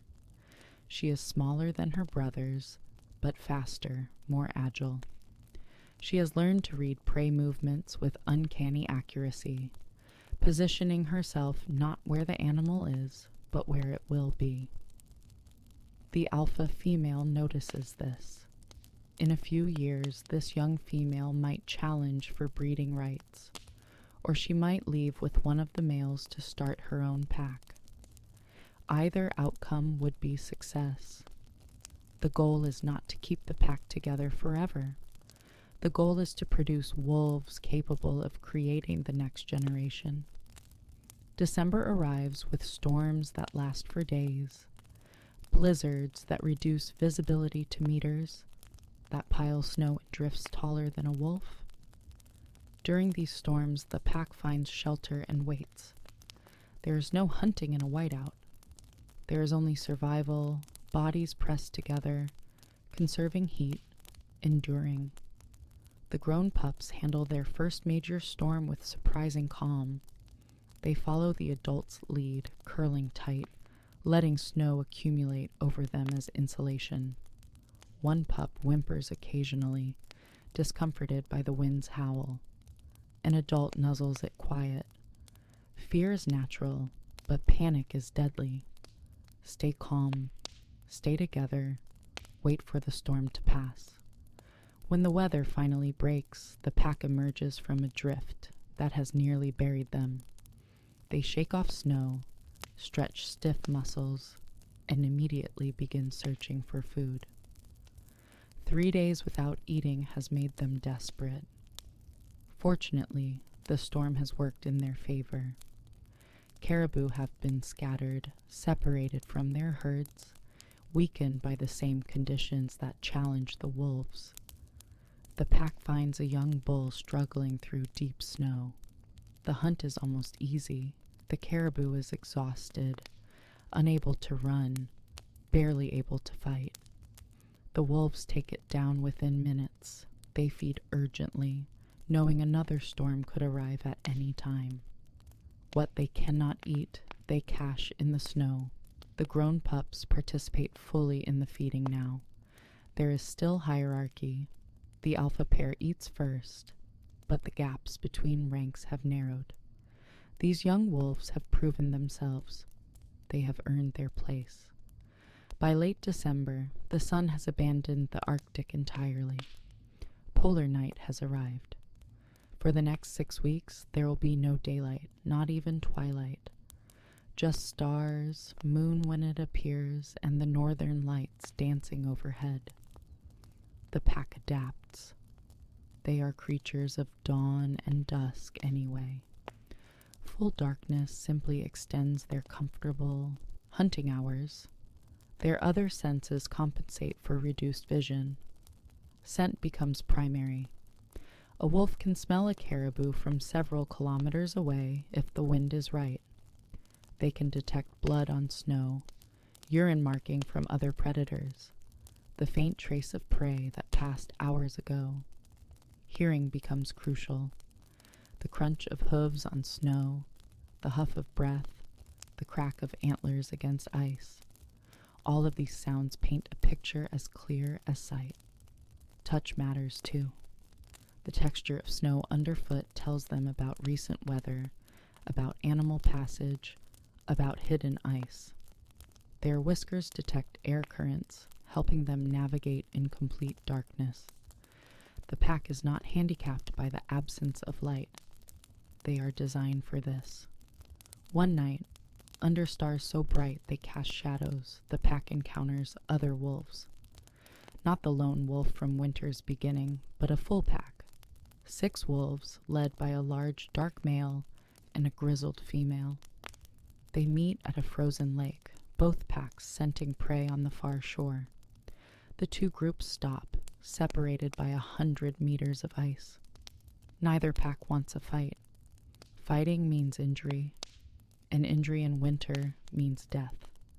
But neither pack will surrender a potential kill without establishing dominance. What follows is a ritualized display. The alpha males from both packs step forward. They stand tall, tails raised, hackles up. They stare at each other, neither breaking eye contact. Behind them, their packs wait, tense and ready. Minutes pass. The standoff continues. Then, slowly, the visiting alpha lowers his tail slightly.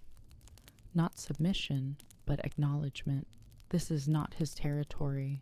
He will not challenge for it. His pack backs away, moving around the lake, ceding this hunting ground. The confrontation ends without bloodshed. Both packs leave intact. This is the way of wolves when resources are not desperately scarce. Posturing replaces violence. Respect for boundaries prevents unnecessary death. The alpha male returns to his pack, his authority reinforced without cost. The grown pups watch this entire interaction with rapt attention. They are learning that strength is not always about fighting. Sometimes it is about presence, confidence, the willingness to defend without the eagerness to destroy. These lessons will serve them when they lead their own packs. January returns, completing the cycle. The pack is back where the story began, in the heart of polar night, in cold that defies description. But they are different now, 8 wolves instead of 5. 4 young wolves who have survived their first full year. Experience gained through hunts, storms, encounters, endless miles traveled. The alpha pair remains strong. They have successfully raised 4 pups to near adulthood, a significant achievement. Not all of these young wolves will survive to breeding age. Statistics are cruel, but the odds are better for a pack of 8 than for a pack of 5. Redundancy is survival. One morning, the alpha female leads the pack to a kill site from months ago. The bones of the muskox they took in deep winter still lie scattered across the ice. She approaches them, sniffs once, then moves on. This is not sentimentality. This is spatial memory, updating mental maps, confirming that the territory remains familiar. The grown pups investigate the bone with curiosity. This kill happened before they were born, yet they benefit from its legacy. The pack that made this kill is the pack they belong to. The success of the past is the foundation of their present. They move on, following their mother, following their father, following the patterns that have kept wolves alive in this impossible place for thousands of years. The hunting continues. Some days they eat well. Some days they find nothing. This is the rhythm of winter, feast or famine, survival balanced on the edge of a blade. But they are together. The pack functions as a unit, each wolf knowing their role, trusting the others to fulfill theirs. When one wolf is weak, the others compensate. When prey is scarce, they share what little they find. When danger threatens, they defend as one. This is the power of the pack. Not individual strength, but collective resilience. One evening, as the pack rests in the lee of a pressure ridge, the northern lights ignite overhead. Curtains of green and violet ripple across the sky, moving like something alive. The younger wolves watch with interest they did not show in summer. Perhaps the darkness makes the lights more impressive. Perhaps they are simply older now, more aware of the world's beauty. The alpha pair lies together, as they always do, bodies intertwined. 3 years they have been together now. 3 successful breeding seasons. Multiple litters raised. A territory defended and maintained. They are not young anymore. The alpha male has scars from a dozen fights, from prey that fought back, from other predators that challenged him. The alpha female's muzzle is graying slightly, fur around her eyes lighter than it was. But they are experienced. They know things that younger wolves have yet to learn. They know when to push and when to retreat.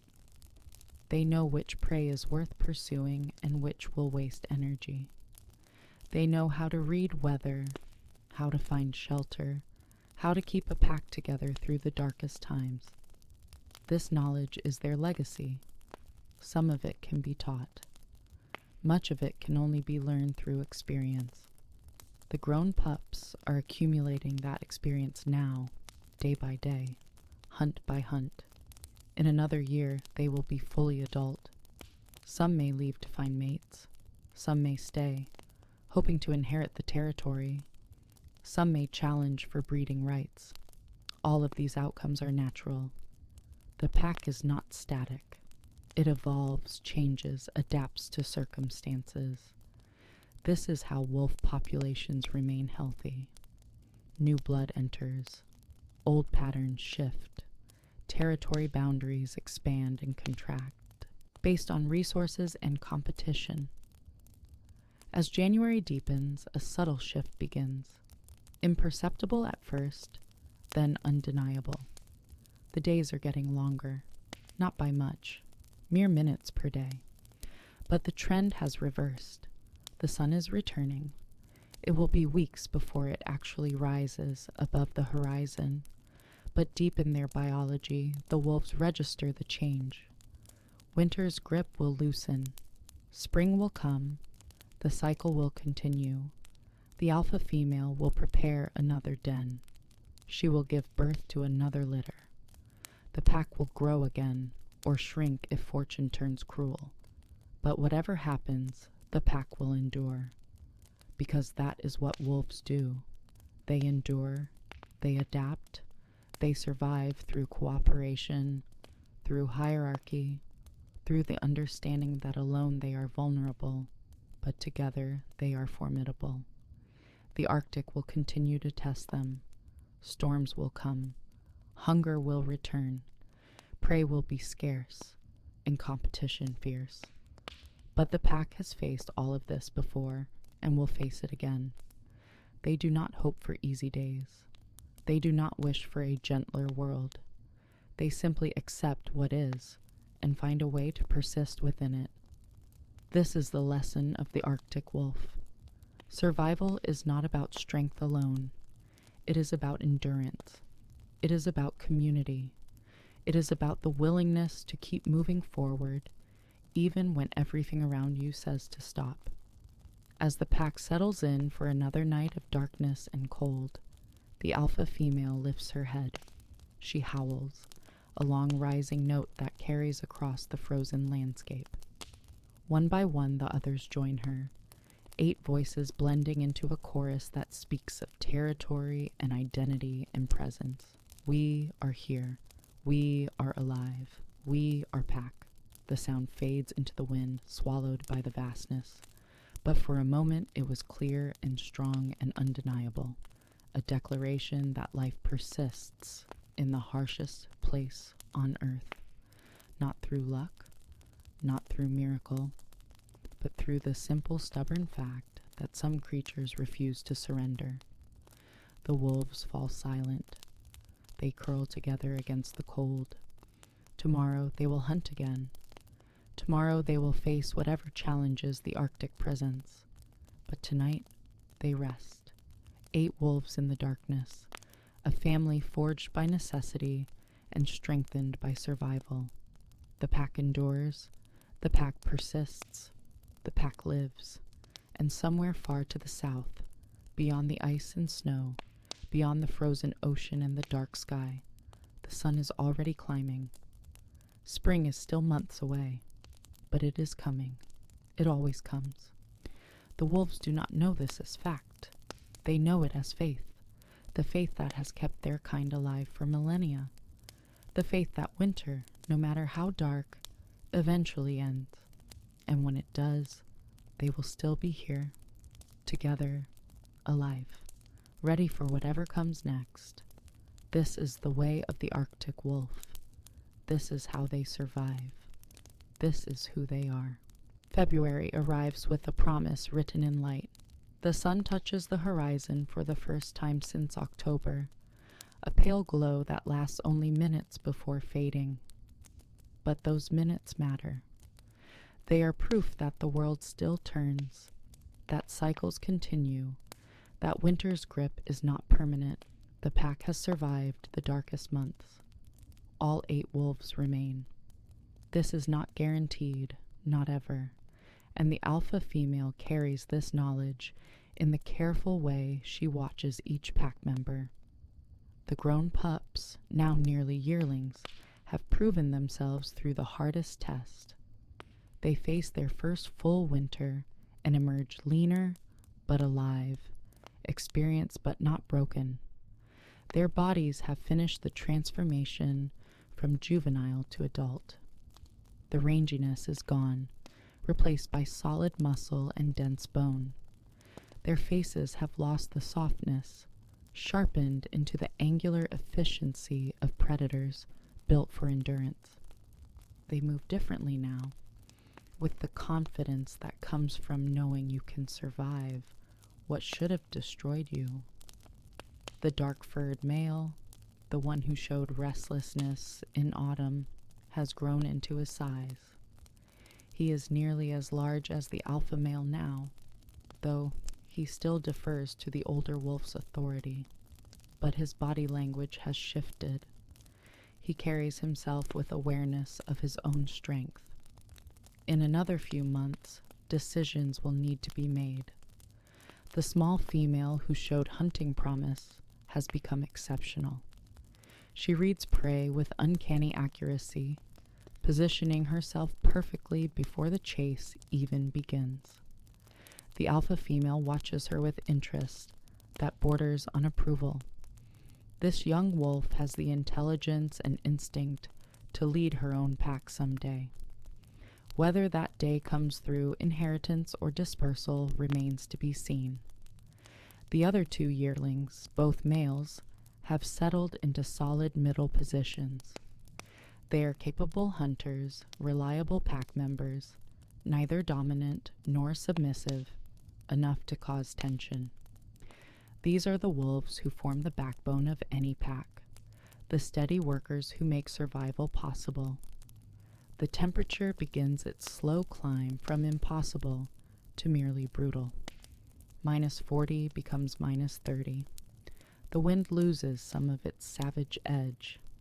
Snow that was concrete hard begins to develop surface texture, crystallizing and refreezing in patterns that catch the growing light. The alpha pair's bond deepens as breeding season approaches. They spend more time together, moving in perfect synchronization, their years of partnership evident in every shared glance. The alpha male brings his mate choice portions of kills, the liver and heart, the nutrient-dense organs she will need for pregnancy.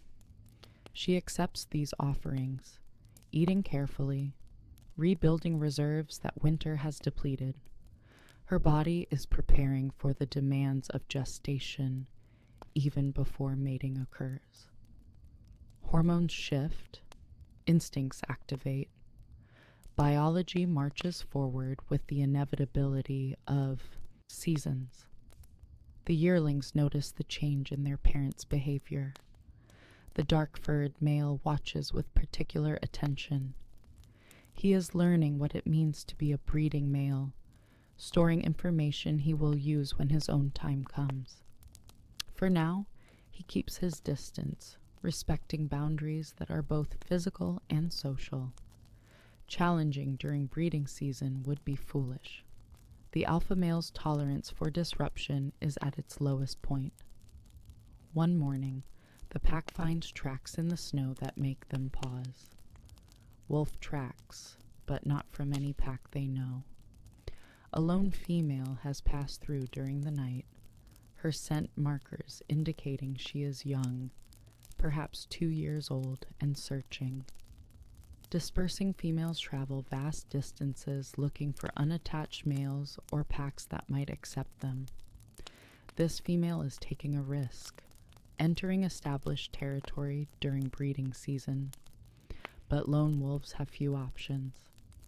Find a pack, or find a mate, or face another winter alone. The statistics on that last option are grim. The dark-furred yearling male shows intense interest in these tracks. He follows them for several hundred meters before the alpha male calls him back with a sharp bark. Not yet. You are not ready to leave. The young male returns, but his attention keeps drifting to where the female's tracks disappear over a ridge. Something has awakened in him. A pull toward independence and reproduction that will only grow stronger. The pack continues their circuit, hunting caribou that have begun their early spring movements. The herds are restless, sensing the approaching calving season, beginning the long migration back to northern grounds. The wolves take advantage of this movement, hunting animals that are focused on travel rather than vigilance. The kills come more easily now than in deep winter. Prey that survived the darkest months are often weakened, their reserves depleted, their bodies stressed by months of cold and limited forage. The pack selects these vulnerable animals with the efficiency of experienced hunters. An old bull with a pronounced limp, a cow whose coat looks rough, indicating parasites or illness, a young male who separated from his group and now travels alone. Each kill is a calculation, risk versus reward, energy expended versus calories gained. The yearlings participate fully in these hunts now, no longer learners but contributors. They take challenging positions, executing complex maneuvers, adapting to changing situations. The small female makes a kill on her own one afternoon, bringing down a caribou calf without assistance. It is a small achievement in the grand scheme, but significant nonetheless. She has proven she can survive independently if necessary. This knowledge changes her status within the pack. She is no longer a dependent. She is an asset. By late February, the sun rises properly, clearing the horizon for hours each day. The transformation is startling after months of darkness. The landscape reveals itself in ways that starlight never allowed. Details emerge. Textures and colors that were invisible become obvious. The pack adjusts to this new abundance of light, their pupils contracting, their visual hunting strategies expanding. The alpha female begins searching for a den site. Last year's den is still viable, but she investigates alternatives, crawling into snow caves and rocky hollows. A wolf does not assume that what worked before will work again. Conditions change, predators discover old sites, structural integrity can fail. She finds a new possibility on a different slope, south-facing like the last, but with better drainage and a wider entrance that will accommodate pups as they grow. The interior is spacious, the walls solid, the floor slightly elevated to prevent flooding during spring melt. She marks it heavily, claiming it, and begins the process of preparation. The alpha male guards the area, his patrols extending in wider circles around the den site. This territory must be secure before pups arrive. Any threats must be identified and eliminated. Other predators, rival wolves, even caribou bulls in rut, can pose dangers to vulnerable pups. The den site becomes the center of pack activity. They cache food nearby, dragging portions of kills to within a few hundred meters. These reserves will be essential when the alpha female cannot leave the den to hunt. The yearlings contribute enthusiastically, understanding that the success of the next litter benefits the entire pack. More pups mean more hunters in the future, stronger defensive territory, better odds of survival for everyone. Genetics matter, but so does pack size. In early March, the alpha pair mates. The timing is precise, dictated by biology that has evolved over millennia. Pups born too early will emerge into lingering winter. Pups born too late will have insufficient time to grow before the next winter arrives. The window is narrow, and the alpha female's body knows exactly when it opens. The mating is brief, repeated over several days to ensure conception. When it is done, the alpha female's demeanor shifts immediately. She becomes more cautious, avoiding unnecessary risks, conserving energy. The alpha male increases his hunting effort, often working with the yearlings to bring down larger prey. The pack must build reserves now, stockpiling fat and muscle against the demanding weeks ahead. March brings the first serious thaw. Temperatures climb above freezing during the brightest hours, and snow begins to melt in earnest. Water runs in streams across the ice, pooling in depressions, creating slush that makes walking treacherous. The pack's broad paws, so effective on packed snow, now punch through softening surfaces. Travel becomes exhausting, each step requiring extra effort. They adapt by moving during the coldest hours when the surface refreezes, resting when melt is most active. The landscape transforms daily. Patches of bare ground appear, dark earth steaming in the sunlight. The first plants emerge, tiny green shoots pushing through dead vegetation. These shoots are insignificant to wolves, but they signal the return of the growing season. Soon the herbivores will have fresh forage. Soon the prey base will expand. Soon hunting will become easier. The caribou migration accelerates. Thousands of animals stream north, driven by instinct older than memory. The pregnant cows lead, urgent to reach calving grounds where their young will be born into relative safety and abundant food. The bulls follow more slowly, conserving energy, their role in reproduction completed months ago. The pack shadows this migration, following at a distance, taking advantage of easy opportunities. But they do not travel far from the den site.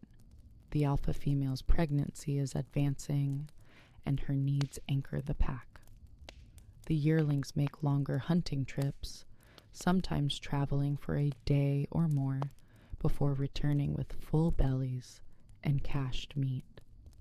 They are learning to operate semi-independently, a necessary skill for when they eventually disperse. The dark-furred male leads several of these expeditions, his natural confidence making him a focal point for the others. He is not challenging the alpha male's authority, not directly, but he is testing the boundaries of his own capabilities. The alpha male allows this, understanding that young wolves need to develop leadership skills. But he watches carefully, ready to intervene if the young male oversteps. One evening, the pack rest near the den site, their bellies full from a successful hunt. The sun sets late now, paint in the sky in shades of orange and pink that seem impossible after the monochrome of winter. The alpha female lies at the den entrance, her sides visibly swollen with pregnancy. The alpha male rests beside her, his body positioned protectively. The yearlings sprawl nearby, grooming themselves, play fighting half-heartedly, comfortable in the warmth and abundance. This moment of peace is temporary. They all know this. Challenges are coming. The demands of newborn pups, the intensity of summer hunting, the competition from other predators. But for now, in the golden light of early spring, the pack is together and healthy. 8 wolves who survived a brutal winter. 8 wolves preparing for whatever comes next. The alpha female watches the yearlings with an expression that might be satisfaction. These are the pups from last year, now fully grown, now capable of contributing to the pack's survival. This is success measured in the only currency that matters: continuity. The pack will endure because these young wolves learned what they needed to learn. They will teach the next generation, and the cycle will continue. As darkness finally falls, the alpha male lifts his head and howls. The others join him, their voices blending in a chorus that carries across the awakening tundra. It is a declaration of territory, a statement of presence, a reminder to all who hear that this land is claimed. But it is also something more. It is celebration, simple and primal. We survived. We are here. We are pack. The howl fades into the night, and the wolves settle into silence. Tomorrow will bring new challenges, new hunts, new tests, but tonight they rest. 8 wolves in the gathering warmth of spring, a family bound by blood and survival. The pack endures. The alpha female shifts position, her body accommodating the lives growing within her. In a few weeks, new voices will join the chorus. New pups will stumble into the light, blind and helpless and completely dependent. The cycle will begin again. But this time the pack is larger, stronger, more experienced. This time they know what is required, and they are ready. The wind shifts, bringing the scent of distant caribou, of melting snow, of earth awakening from its frozen sleep. Spring is here, undeniable and urgent. The Arctic is transforming from a place of death to a place of life, and the wolves, as they have for thousands of years, will make the most of this brief abundance. They will hunt, they will feed, they will raise their young. They will do what wolves do: survive, adapt, endure. The night deepens, but it is not the absolute darkness of winter. Stars shine overhead, familiar constellations wheeling through their ancient paths. The northern lights flicker on the horizon, a reminder that beauty persists, even in harsh places. The pack sleeps lightly, as wolves always do, one ear always listening, one part of their consciousness always alert. But they sleep together, bodies touching, warmth shared, a tangible reminder that they are not alone. In the wild, this is everything. Company means survival. Isolation means death. The pack understands this truth in their bones, in their blood, in the instincts that guide them through each day. Together, they are strong. Together, they can face whatever the Arctic presents. Together, they endure. As the night passes and a new day approaches, the pack remains. 8 wolves on the threshold of spring. A year completed, a new cycle beginning. The story continues, as it always has, as it always will. Life persisting in the harshest place on earth, not through miracles, but through the stubborn determination to keep going when everything says to stop. This is the way of the wolf. This is how they survive. This is who they are. August brings the first subtle hints that summer is finite. The sun finally dips below the horizon for a few minutes each night. Just a brief darkness, barely enough to notice, but there nonetheless. The flowers that carpeted the tundra are fading, their petals dropping, seeds forming. The air carries a different quality, crisper, with an edge that was not present in July. The pack has settled into a comfortable rhythm. 14 wolves moving across the landscape, hunting cooperatively, resting together, functioning as a single organism. The pups are 4 months old now, approaching half the size of adults. Their legs have lengthened, their bodies filled out with muscle built from constant play and travel. They can keep up with the pack during normal travel, though extended pursuits still exhaust them. Their hunting skills have progressed from comical to occasionally competent. They work together now, understanding that cooperation yields better results than individual effort. 3 pups corner a ground squirrel, taking turns blocking its escape routes until one makes the final pounce. They are learning the fundamental lesson that makes wolf packs successful.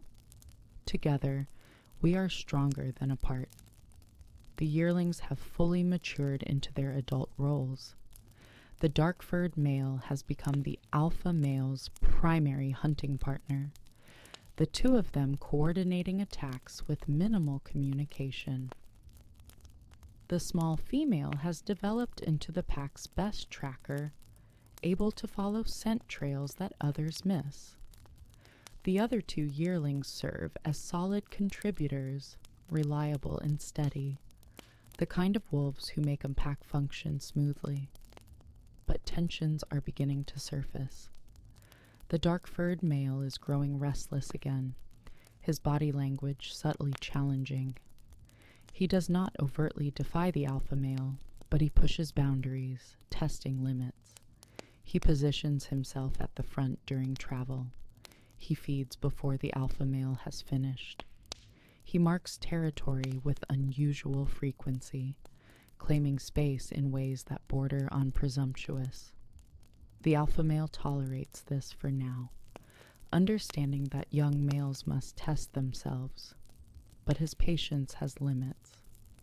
One morning, the dark-furred yearling approaches a kill before the alpha pair has fed. This is a clear violation of hierarchy, an act that cannot be ignored. The alpha male moves with shocking speed, slamming into the younger wolf, bowling him over. No bites, no blood, just overwhelming force. The message is unmistakable. Know your place. The dark-furred male submits immediately, belly up, throat exposed. The alpha male stands over him for a long moment, asserting dominance, then walks away. The incident is over, but something has shifted. The young male knows now that he is not ready to lead this pack. He has 2 choices: accept his subordinate position and wait for the alpha male to weaken with age, or leave, find a mate, start his own pack. Both options have risks. Both require patience he is not sure he possesses. The caribou herds are beginning their fall migration, moving south toward winter ranges. The pack follows, shadowing the herds at a distance. Hunting is excellent during migration. Caribou focused on travel are less vigilant, and the constant movement means there are always opportunities. The wolves take calves regularly, the young animals now well grown, but still easier prey than adults. Occasionally they target adults showing weakness, the old or injured or sick. Each kill feeds the pack for days. The pups participate in every hunt now, though their roles are still limited. They create chaos more than they contribute directly, running when they should wait, barking when they should be silent. But the adults tolerate this, understanding that mistakes are part of education. Better to make errors now, when the pack can compensate, than later when solo survival depends on competence. By late August, the sun sets properly each night, and the nights grow longer daily. The darkness is welcome after the constant light of summer. It allows for proper sleep, for circadian rhythms to function normally. The pack adjusts their schedule, hunting during dawn and dusk when light is best, resting during the darkest hours. The temperature begins to drop. 15 degrees becomes 10, then 5. Frost appears on the ground in the mornings, melting by midday, but returning each night. The plants respond to this cooling, their growth slowing, their leaves changing color. The tundra transforms from green to gold and red, a brief spectacular show before winter erases all color. The pack's summer coats begin to shed, new winter fur growing beneath. They scratch against rocks and trees, loosening dead hair, making room for the dense insulation they will need. The pups experience their first coat change, shedding puppy fur for something closer to adult quality. They look scruffy and patchy for weeks, half summer coat, half winter, perfectly camouflaged for no environment. September arrives with the first snow. Not the deep snows of winter, but light dustings that melt within hours. The pack knows what this means. The window of abundance is closing. They increase their hunting effort, taking down prey whenever opportunity presents, caching excess meat in preparation for leaner times. The pups are learning the importance of planning ahead, watching the adults bury food, helping dig the shallow holes in the permafrost. One afternoon, the small female yearling approaches the alpha female with unusual body language. Submissive but purposeful, respectful but determined. She has something to communicate. The alpha female watches her approach, curious. The young female leads her to a cache site, then begins digging. She uncovers meat the pack buried. Weeks ago, still frozen, still edible. She has remembered the location, demonstrating memory and planning. The alpha female eats a few bites, then allows the young female to feed. This is acknowledgement, a signal that competence is recognized. The young female has proven herself valuable beyond just hunting ability. She can think ahead, plan, remember. These are the traits that make successful pack leaders. The caribou migration continues, thousands of animals streaming south. The wolves follow at a comfortable distance, not pushing, not harassing, just maintaining contact. Where the caribou go, the wolves will go. This relationship has existed for millennia.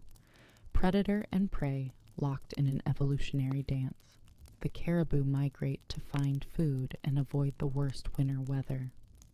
The wolves follow because the caribou are their primary food source. Neither can exist without the other. The balance is delicate, maintained by forces neither species fully controls. In early October, the pack encounters a wolverine at a kill site. The wolverine is alone but fearless, a compact mass of muscle and rage. It has claimed the caribou carcass the wolves brought down, and it does not intend to share. The alpha male approaches cautiously. Wolverines are dangerous disproportionate to their size, armed with powerful jaws and a temperament that makes honey badgers look reasonable. A fight could result in serious injury. The alpha male tests the wolverine's resolve with a feint, lunging forward then backing off. The wolverine does not retreat, instead charging forward, jaws snapping. The alpha male reassesses. This is not worth fighting over. There is other prey available. He signals the pack to withdraw, ceding the carcass to the smaller but more aggressive animal. The pups watch this interaction with confusion. They have never seen their pack back down from anything. But the alpha male is teaching them another important lesson. Sometimes discretion is the better part of survival. Not every challenge must be met with confrontation. Resources can be replaced. Injured wolves cannot.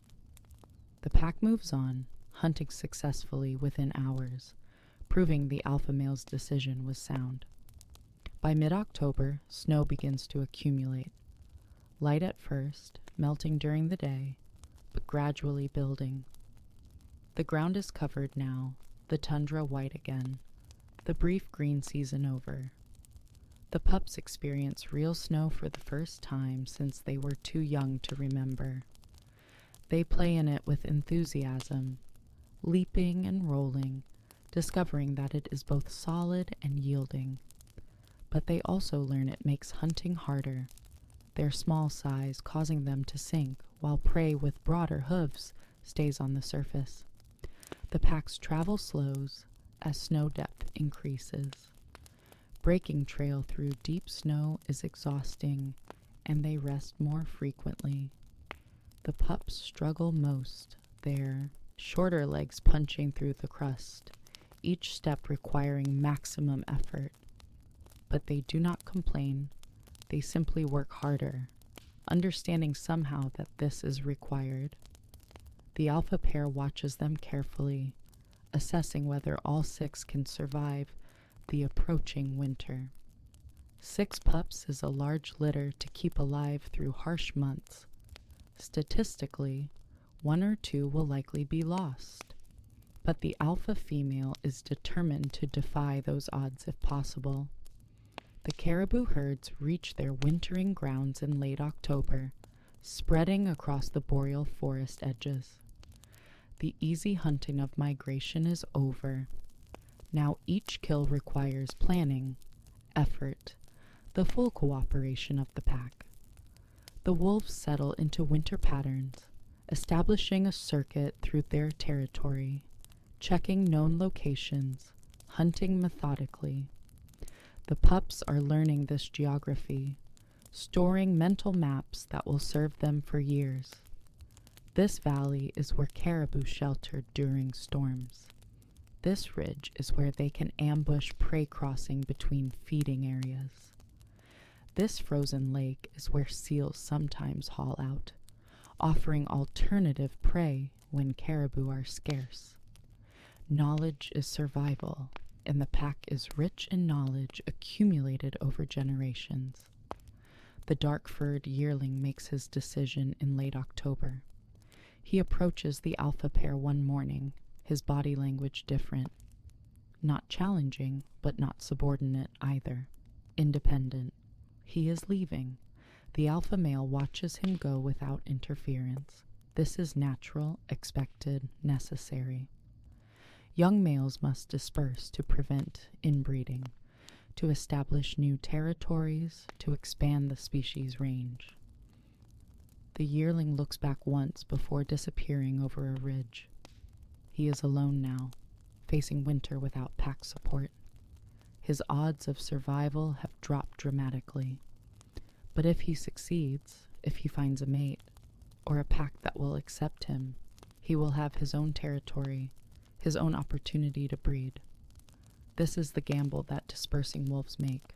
High risk, high reward. The pack is 13 now, still strong, still capable. The alpha pair, 3 remaining yearlings, 6 pups. They continue their circuit, hunting, resting, preparing for the darkness to come. November brings serious cold, temperatures plunging below -20. The first major storm arrives, a blizzard that lasts 3 days. The pack shelters in the lee of a pressure ridge, bodies pressed together, waiting for the weather to break. The pups experience their first real test, cold that penetrates even their thick coats, wine that steals warmth and energy. They survive by staying close to the adults, letting the larger wolves block the worst of the wind. When the storm finally passes, they emerge hungry but alive. All 6 pups made it through, proving they have what it takes to endure. The alpha female allows herself a moment of satisfaction. Her pups are strong. They will survive winter. The pack will enter spring with numbers that give them every advantage. As November ends and December approaches, the sun touches the horizon for the last time. Darkness is returning, the long polar night. The pack has survived 1 complete year and entered another. They have grown, learned, adapted. They are ready for whatever winter brings. Together they are strong. Together they endure. The pack walks into the gathering darkness, 13 wolves against the cold. Alive. Together. Persistent. This is victory. This is survival. This is the way of the wolf.